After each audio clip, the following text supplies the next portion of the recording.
Hello friends, आज हम tense के बारे में देखेंगे कि टेंस में बेसिक नॉलेज आपको होना बहुत ही जरूरी है। छोटे बच्चों के लिए जो टेंस होते हैं उसमें टेंस के कितने टाइप्स होते हैं, उन टाइप्स में कितने पार्ट्स होते हैं, इंक्लूडिंग सेंटेंस कितने टाइप्स के बनते हैं, ये सारी जानकारी आपको पता होना जरूरी है।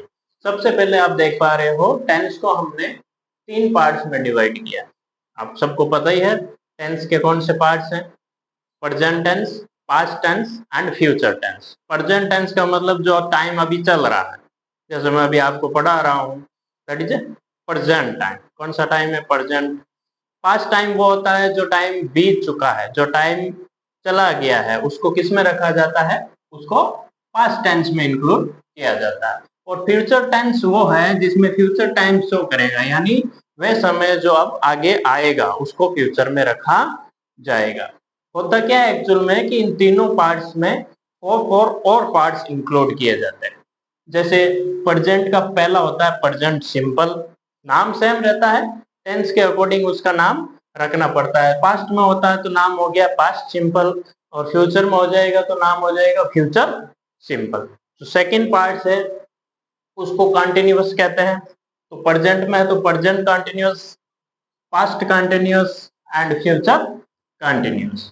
यानी नाम कंटिन्यूअस है, वो साथ में चल रहा है, लेकिन पार्ट्स के अकॉर्डिंग प्रेजेंट का है तो प्रेजेंट में हो जाएगा, पास्ट का है तो पास्ट का हो जाएगा, एंड फ्यूचर का है तो फ्यूचर का कंटिन्यूअस कहलाएगा। उसी प्रकार थर्ड पार्ट्स हैं, थर्ड को परफेक्ट के नाम से जाना जाता है। प्रेजेंट में है तो उसको प्रेजेंट परफेक्ट कहा जाएगा, पास्ट में इंक्लूड होगा तो उसको पास्ट परफेक्ट कहा जाएगा, अगर उसको फ्यूचर में इंक्लूड करेंगे तो हम क्या कहेंगे? Future perfect.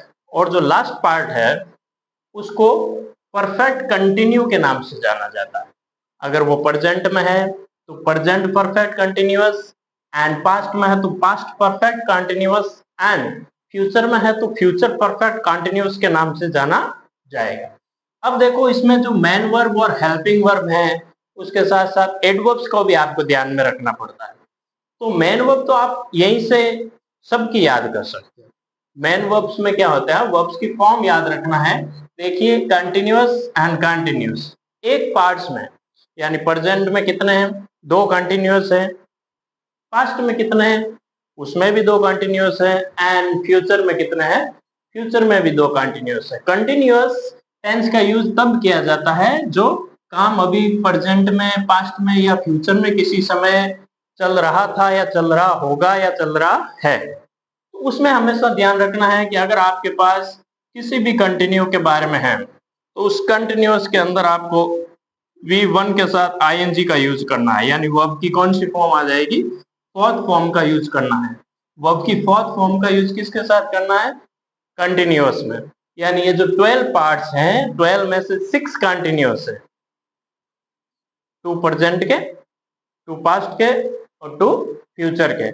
तो 6 कंटिन्यूअस में हमारे पास जो मेन वर्ब होगी वो क्या होगी कि वर्ब की फर्स्ट फॉर्म के साथ हमेशा किसका यूज करना है? ing को, जिसको वर्ब की फोर्थ फॉर्म के नाम से भी जाना जाता है। अब आप देख पाओगे कि परफेक्ट कितने हैं। प्रेजेंट का परफेक्ट, पास्ट का परफेक्ट और फ्यूचर का परफेक्ट। परफेक्ट का मीनिंग ये होता है कि काम कंप्लीट हो चुका है, यानी जो काम, जो भी काम है वो परफेक्ट में हमेशा क्या होता है? कंप्लीट हो चुका होता है। मैंने यहाँ रखा भी इसको तीसरे नंबर पर है। तीसरे नंबर पर रखने का मतलब ही यही है कि इसमें वर्ब की मेन फॉर्म आएगी, वो भी कौन सी आएगी? वर्ब की थर्ड फॉर्म का यूज किया जाता है। यानी तीनों परफेक्ट में वर्ब की थर्ड फॉर्म का ही यूज किया जाएगा, चाहे वो प्रेजेंट की हो, पास्ट की हो या फ्यूचर की हो। फिर बात करते हैं सिंपल की। सिंपल में प्रेजेंट और पास्ट सिंपल बहुत ही इंपॉर्टेंट है। प्रेजेंट में तो V1 का ही यूज किया जाएगा, फ्यूचर में भी V1 का यूज किया जाएगा, यानी वर्ब की फर्स्ट फॉर्म का यूज किया जाएगा, वर्ब की फर्स्ट फॉर्म का यूज किया जाएगा। लेकिन पास्ट सिंपल के एफर्मेटिव सेंटेंस के अंदर, यानी पूरे के पूरे टेंस के 12 पार्ट्स में सबसे इंपॉर्टेंट हो जाता है पास्ट सिंपल का एफर्मेटिव।